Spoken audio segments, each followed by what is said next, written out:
ಎಲ್ಲರಿಗೂ welcome back again ಸ್ವಾಗತ ಎಲ್ಲರಿಗೂ ಹೊಸ ವೀಡಿಯೋಗೆ. ನಿಮ್ಮ ಪ್ರೀತಿಯ Kannadiga Prince. Welcome to Prince lock YouTube channel. So ನಾನು ಹೇಳಿದ್ದೆ ನಿಮಗೆ ಲಾಸ್ಟ್ ವೀಡಿಯೋದಲ್ಲೇ ಪಟ್ಟದು ಹ್ಯಾಂಡ್ ಟ್ರೈನಿಂಗ್ದು ವೀಡಿಯೋ ಮಾಡೋಣ ಅಂದ್ಬಿಟ್ಟು. ವಾಯ್ಸ್ ಸ್ವಲ್ಪ ಕರೆಕ್ಟಾಗಿಲ್ಲ, ಅಡ್ಜಸ್ಟ್ ಮಾಡ್ಕೊಳ್ಳಿ. ಸ್ವಲ್ಪ ಹುಷಾರಿಲ್ದಿರೋ ಪ್ರಾಬ್ಲಮಿಂದ ವೀಡಿಯೋಸ್ ಮಾಡೋಕ್ಕಾಗ್ತಾರೆ ನನ್ನ ಕೈಲಿ. ಆದ್ರೂ ಇವತ್ತು ಮಾಡಲೇಬೇಕು ಅಂದ್ಬಿಟ್ಟು ವೀಡಿಯೋನ ಸ್ಟಾರ್ಟ್ ಮಾಡಿದ್ದೀನಿ. ಹಾಗೆ 70K ತುಂಬಾ ಹತ್ರ ಇದ್ದೀವಿ. ಆದಷ್ಟು ಬೇಗ 70K ರೀಚ್ ಮಾಡಿ ಹೇಳಿದ್ದೀನಿ. 70K ಆದಮೇಲಿಂದ ನಿಮ್ಗೆ ಒಳ್ಳೊಳ್ಳೆ ವೀಡಿಯೋಸ್ ಬರುತ್ತೆ ಅಂತ ಹೇಳ್ಬೇಕಂದ್ರೆ ಆಲ್ರೆಡಿ ವೆಯ್ಟ್ ಮಾಡ್ತಾಯಿದೆ. 70K ಆಗೋಕೆ ಕಾಯ್ತಾ ಇದೆ ಅಷ್ಟೇ. 70K ಆದಮೇಲೆ ಅಪ್ಲೋಡ್ ಆಗುತ್ತೆ ವೀಡಿಯೋಸ್ ಎಲ್ಲ. So like video already pre shoot ಆಗಿದೆ, ತಲೆ ಕೆಡ್ಸ್ಕೊಂಬಿಟ್ಟು ಆಲ್ರೆಡಿ ಶೂಟ್ ಆಗಿದ್ದಾವೆ. ಸೊ ನೀವು 70K ಸಬ್ಸ್ಕ್ರೈಬರ್ಸ್ ಮುಗಿಲಿ ಅಂತ ವೆಯ್ಟ್ ಮಾಡ್ತಾಯಿದ್ದೀನಿ. ಹಾಗೆ ಪಟ್ಟನ ಹ್ಯಾಂಡ್ ಟೈಮ್ ಮಾಡಬೇಕು ಅಂದಲ್ಲ, ಸೊ ಅದು ಕೂಡ ಪ್ರೊಸೆಸಿಂಗಲ್ಲಿದೆ. ಅದಕ್ಕಿಂತ ಇನ್ನೊಂದು ಮುಂಚೆ ಯಾರ್ಯಾರಿಗೆಲ್ಲ ಯೂಟ್ಯೂಬಲ್ಲಿ ಡೌಟ್ಸ್ ಇದೆ, ಯಾರ್ಯಾರೆಲ್ಲ ಯೂಟ್ಯೂಬಲ್ಲಿ ಗ್ರೋ ಆಗಬೇಕು, ಯಾರೆಲ್ಲ ಯೂಟ್ಯೂಬ್ ಚಾನಲ್ ಓಪನ್ ಮಾಡಬೇಕು ಅಂತೆಲ್ಲ ಪ್ಲ್ಯಾನ್ ಹಾಕ್ಕೊಂಡಿದ್ದೀರಾ, ಅವ್ರಿಗೆಲ್ಲರಿಗೂ ಬೆಸ್ಟ್ ಸೊಲ್ಯೂಷನ್ ನನ್ನ ಡಿಸ್ಕ್ರಿಪ್ಷನ್ ಬಾಕ್ಸಲ್ಲಿ ಒಂದು ಚಾನಲ್ ಲಿಂಕ್ ಕೊಟ್ಟಿದ್ದೀನಿ. ನನ್ನದೇ ಪರ್ಸ್ನಲ್ ಚಾನಲ್ಲು, ಬ್ಲಾಗ್ ಚಾನಲ್ಲು. ಯಾವ್ಯಾವ ರೀತಿ ನಾನು ಯೂಟ್ಯೂಬಲ್ಲಿ ಗ್ರೋ ಮಾಡಿದೆ, ಏನೇನು ಸ್ಟ್ರಗಲ್ ಮಾಡಿದೆ, ಅದನ್ನೆಲ್ಲ ಸಾಲ್ವ್ ಮಾಡ್ಕೊಳ್ಳೋಕೆ ಏನು ಮಾಡಿದೆ, ಪ್ರತಿಯೊಂದೂ ಕೂಡ ಅದರಲ್ಲಿ ಅಪ್ಲೋಡ್ ಮಾಡ್ತೀನಿ. ಯೂಟ್ಯೂಬಲ್ಲಿ ಬೆಳೆಯೋದು ಕೂಡ ಹೇಳ್ಕೊಡ್ತೀನಿ. ದಯವಿಟ್ಟು ಇಂಟ್ರೆಸ್ಟ್ ಇದ್ದವರೆಲ್ಲ ಹೋಗಿ ಸಬ್ಸ್ಕ್ರೈಬ್ ಮಾಡ್ಕೊಳ್ಳಿ. ಹಾಗೇ ಅದರಲ್ಲಿ ಪರ್ಸ್ನಲ್ ಬ್ಲಾಗ್ಸ್ ಕೂಡ ಬರುತ್ತೆ. ಓಕೆನಾ? ಇನ್ಮೇಲಿಂದ ಇವಾಗ ಪಟ್ಟನ ಹೆಂಗೆ ಟ್ರೈನಿಂಗ್ ಮಾಡೋದು, ಫಸ್ಟು ನಮಗೆ ಒಂದು ಪಟ್ಟ ಬೇಕಲ್ವಾ. ಆಗಿದ್ದೆಲ್ಲ ಪಟ್ಟದಲ್ಲಿ ಇದೊಂದೇ ಪಟ್ಟ ಉಳಿದಿದ್ದು ನಮ್ಮ ಹತ್ರ ಇವಾಗ. ಸೊ ಇದೊಂದು ಪಟ್ಟನ ಉಳಿಸ್ಕೊಂಡಿದ್ದೀರಿ. ಇದನ್ನು ಹ್ಯಾಂಡ್ ಟೈಮ್ ಮಾಡೋಣ. ಸ್ವಲ್ಪ ಹ್ಯಾಂಡ್ ಟೈಮ್ ಅಂದರೆ ನೀವು ಅಂದ್ಕೊಂಡಿರೋ ಥರ ಮಾಡಲ್ಲ, ಡಿಫ್ರೆಂಟ್ ಅಂದ್ಕೊಳ್ಳಿ. ಇದು ಅಂದರೆ ಈ ಪಟ್ಟನ ಆರಿಸೋದಕ್ಕೋಸ್ಕರ ಮಾಡಿರೋದು. ಆರಿಸ್ತೀವಿ ಕೂಡ, ಅದೇ ಲುಕ್ಕಲ್ಲೂ ಕೂಡ ಬಂದೈತೆ. ಏನು ಸೈಕಾಗಿ ಬಂದೈತೆ ಗೊತ್ತಾ ಗೈಸ್. ಎಕ್ಸ್ಪೆಕ್ಟೇಷನ್ ಇದ್ದಿಲ್ಲ ಇಷ್ಟು ಚೆನ್ನಾಗಿ ಬರುತ್ತೆ ಅಂತ, ಬಟ್ ಮಸ್ತಾಗಿ ಬಂದೈತೆ ಅಂದ್ಕೊಳ್ಳಿ. ಪಟ್ಟ ಸೈಕಾಗಿ ಬಂದೈತೆ. ಸೊ ಫಸ್ಟ್ ಏನು ಗೊತ್ತಾ ಗೈಸ್, ಇವಾಗ ಒಂದು ಪಟ್ಟನ ನೀವು ಹ್ಯಾಂಡ್ ಟೈಮು ಅಥವಾ ಈಗ ತುಂಬ ಜನ ಕೇಳ್ತಾರೆ, ಬ್ರೋ ನಮ್ಮ ಅಕ್ಕಿಗಳು ನಮ್ಮನ್ನ ನೋಡಿದ್ರೆ ಎದುರುತ್ತೆ, ಅಕ್ಕಿಗಳು ನಮ್ಮನ್ನ ನೋಡಿದ್ರೆ ಫುಲ್ ಭಯ ಬೀಳೋದು.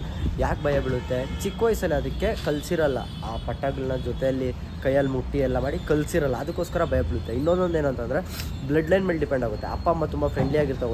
ಒಂದೊಂದು ಅಕ್ಕಿಗಳು ನೋಡ್ಬೋದು. ಇವು ಗೂಡಲ್ಲಿ ಕೈ ಹಾಕಿದ್ರೆ ನಮಗೆ ಕಚ್ಚುತ್ತೆ ಹೊರತು ಬೇರೆ ಏನು ಮಾಡಲ್ಲ. ಅದೇ ಇನ್ನೊಂದೊಂದು ಯಾವ ಥರ ಇರುತ್ತೆ ಅಂದರೆ, ನಾವು ಗೂಡಲ್ಲಿ ಕೈ ಹಾಕಿದ್ರೆ ಸಾಕು, ಟಪ ಟಪ ಅಂತ ಹೊಡೆದಾಕೊಂಡು ಆ ಕಡೆ ಹೊಡುತ್ತೆ.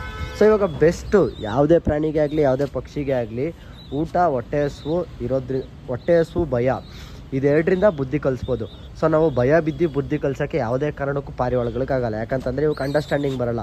ನೀವು ಭಯ ಬೀಳಿಸಿ ಬೇಕಂದರೆ ಒಂದು ಸಿಂಹಕ್ಕೋ ಹುಲಿಗೋ ನೀವು ಬೇಕಂದರೆ ಟೇಮ್ ಮಾಡಿಬಿಡ್ಬೋದು. ಓಕೆನಾ? ಒಂದು ಸಿಂಹಗೋ ಹುಲಿಗೋ ನೀವು ಬೇಕಂದರೆ ಇದು ಮಾಡ್ಕೊಂಬಿಡ್ಬೋದು, ಭಯ ಬೀಳಿಸ್ಬಿಟ್ಟು ಅದನ್ನ ಒಳ್ಳೆ ಆಳ್ ಥರ ಮಾಡ್ಕೊಬೋದು ನೀವು. ಆದರೆ ಪಾರಿವಾಳಗೆ ಭಯ ಬೀಳ್ಸೋಕ್ಕಾಗಲ್ಲ ನಿಮ್ಮ ಕೈಲಿ, ಯಾಕಂದರೆ ನೀವು ಎಷ್ಟೇ ಹೊಡೆದ್ರೂ ಬರೋದು ಇದಕ್ಕೆ ಅರ್ಥ ಆಗೋಲ್ಲ. ಓಕೆನಾ? ಒಂದು ಮೈನು. ಇವಾಗ ಏನು ಮಾಡಬೇಕು ನಮಗೆ ನೆಕ್ಸ್ಟ್ ಇರೋದೇ ಹೊಟ್ಟೆ ಹಸು.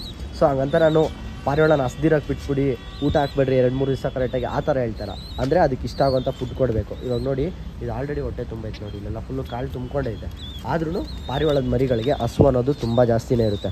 ಸೊ ಅದನ್ನ ನಾವು ಅಡ್ವಾಂಟೇಜಾಗಿ ತೊಗೊಂಡು ಏನು ಮಾಡಬೇಕು ಅಂತಂದರೆ, ಪಾರಿವಾಳಕ್ಕೆ ನೋಡಿ ಇವಾಗ ಇದು ನೋಡಿ, ಇಲ್ಲಿ ಬಂದು ಕೇಳ್ತೈತೆ ಊಟ ಕೇಳ್ತೈತಾ.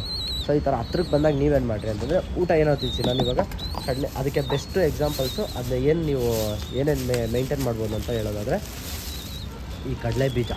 ಓಕೆನಾ? ಈ ಕಡಲೆ ಬೀಜ ಏನು ನೋಡ್ತಿದ್ರೆ, ಈ ಕಡಲೆ ಬೀಜ, ಹಾಗೆ ಕಡಲೆಕಾಳು. ಸದ್ಯಕ್ಕೆ ನಾನು ಹೇಳಿದ್ನಲ್ವಾ, ಅದಕ್ಕೆ ಹೊಟ್ಟೆ ಹಸು ಬರೋ ಥರ ನೋಡಿಕೊಂಡು, ಆದರೆ ಅದಕ್ಕೆ ಊಟ ಕೊಡೋ ಟೈಮಲ್ಲಿ ಕರೆಕ್ಟಾಗಿ ಊಟ ಕೊಡಬೇಕಾದ್ರೆ ದೂರದಿಂದ ಮೇವು ಕಾಣೆಲ್ಲ ಹಾಕಿಡೋಕ್ಕಿಂತ ಕೈಯಲ್ಲಿ ತಿನ್ನಿಸ್ಬಿಟ್ಟು ಅಭ್ಯಾಸ ಮಾಡಿ. ಅವಾಗ ಅಕ್ಕಿಗಳು ನಿಮಗೆ ತುಂಬ ಫ್ರೆಂಡ್ಲಿ ಆಗಿರುತ್ತೆ. ಜಾಸ್ತಿ ಫ್ರೆಂಡ್ಲಿ ಮಾಡಿಕೊಂಡ್ರೆ ಡಿಸ್ಅಡ್ವಾಂಟೇಜಸ್ ಇರುತ್ತೆ. ಅದನ್ನ ನಾನು ನೆಕ್ಸ್ಟ್ ವೀಡಿಯೋದಲ್ಲಿ ಬೇಕಂದರೆ ನಿಮ್ಗೆ ಹೇಳ್ತೀನಿ. ಆದಷ್ಟು ಬೇಗ 70K ರೀಚ್ ಮಾಡಿರಿ. ವೀಡಿಯೋಸ್ ನಿಮಗೋಸ್ಕರ ವೆಯ್ಟ್ ಮಾಡ್ತೈತೆ. ಮತ್ತೆ ಹೇಳಿದ್ನಲ್ವಾ, ಕಡಲೆಕಾಳು, ಕಡಲೆ ಬೀಜ ಮೇಯ್ನಾಗಿ ಬೇಕಾಗುತ್ತೆ. ಸೊ ಅದನ್ನ ತಂದಿಟ್ಕೊಳ್ಳಿ. ಅದರಿಂದ ಅಕ್ಕಿ ಗ್ರೋತ್ ಕೂಡ ತುಂಬ ಚೆನ್ನಾಗಾಗುತ್ತೆ ನಿಮಗೆ. ಹಾಗೆ ನಿಮಗೆ ಅಕ್ಕಿಗಳು ಜಾಸ್ತಿ ಅಟ್ರ್ಯಾಕ್ಟ್ ಕೂಡ ಆಗುತ್ತೆ. ಯಾಕಂದರೆ ಕಡಲೆ ಬೀಜ, ಕಡಲೆಕಾಳನ್ನ ಅಕ್ಕಿಗಳು ತುಂಬ ಇಷ್ಟಪಡ್ತವೆ. ಅದೊಂದು ರೀಸನಿಂದ ನಿಮಗೆ ಜಾಸ್ತಿ ಅಡ್ವಾಂಟೇಜ್ ಅಂದ್ಕೊಳ್ಳಿ ಟೈಮ್ ಮಾಡೋಕ್ಕೆ ಬೇಗ. ಏನೋ ಸದ್ಯಕ್ಕೆ ಹೇಳ್ಬೇಕಂದ್ರೆ ಇದೊಂದು 2 ಡೇಸಲ್ಲಿ ಮರಿ ಹ್ಯಾಚ್ ಔಟ್ ಆಗುತ್ತೆ ಇದರಲ್ಲಿರೋದು. ಇದು ಇನ್ನು ಟೈಮ್ ಇದೆ, ಇನ್ನೂ ಒಂದು 14 ಡೇಸ್ ಟೈಮ್ ಇದೆ.